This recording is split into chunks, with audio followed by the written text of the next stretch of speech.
This is my 2017 Audi A4 Premium Plus B9, 3 years experience. I have 35,200 something miles on it, and my experience with it has been pretty good. It's one of the most reliable cars that I've had. I'm just gonna go over some things that I love about this car. So the number one being the reliability. I have never had to replace anything on this car besides the tires. I actually paid for the maintenance up front, and it was like $500 for years or 46,000 miles or something like that, whichever comes first.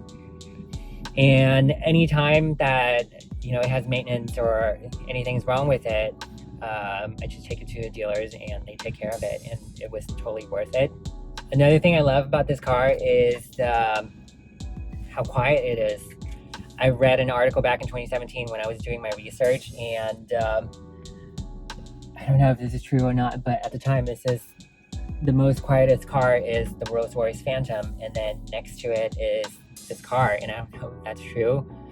In my experience, this car has been very quiet, even when you accelerate, even when on freeway driving, even on a noisy road. It has been pretty pleasant. You can't really hear all the wind noises, and it's been a pretty quiet car. Another thing I love about this car is the all-wheel drive Quattro system. I'm taking this car on dirt road, snow, windy, gravel, and it performs very well. I didn't have to do anything really. I didn't have to switch a car in a special mode or whatever. The electronics takes care of everything. All I do is just put it in drive. Also, another reason why I love this car is the gas mileage. If you fill up the tank to full, you can get 500 miles out of this car, and that's pretty amazing to me. The thing I love about this car is the stereo system, the Bang & Olufsen system. Okay, this thing has 1, 2, 3, 4, 5, 6, 7, 8, 9, 10, 11 speakers up front, and everything else is in the back. But it sounds phenomenal. Coming from a Jaguar Land Rover Meridian system, this one blows that out of the park. Everything in this car is lit. Every single icon, button, symbol, words, letter is lit at night. And that's one of the things I love about this car. Everything in this car, interior, exterior, lighting-wise, is LED. And they're great. They're bright, easy to read, does what it's supposed to do. The MMI system is great. It's very responsive, but 90% of the time I plug in my iPhone for Apple CarPlay. And this car comes standard with Apple CarPlay and Android Auto. Some things that annoys me about this car, and they're not major things, but the turbo lag. When you come out of a corner turn, if you step on the gas, it doesn't go anywhere sometimes, and it's the weirdest feeling. It doesn't happen often, but when it does, it's totally weird. Oh, another thing that bothers me about this car, and so it has this pedestrian monitoring system. Basically, if you're backing up and there's someone walking in your path, the car will apply the brakes. And what's crazy is that when it applies the brake sounds like you ran over your pedestrian. It's insane. It just makes this loud ass, weird, horrendous sound.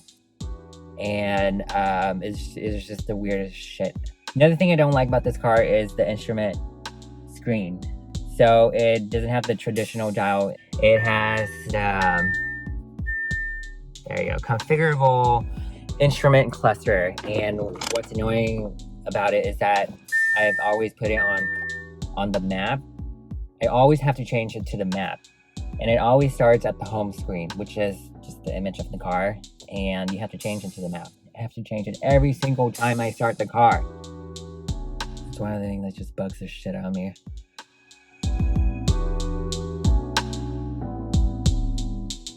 This thing, I always have to leave it down because I don't know if you can see it.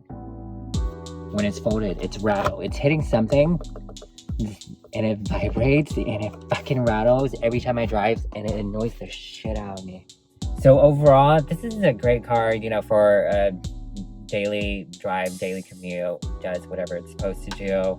Would I recommend this car? Absolutely, I would recommend this car.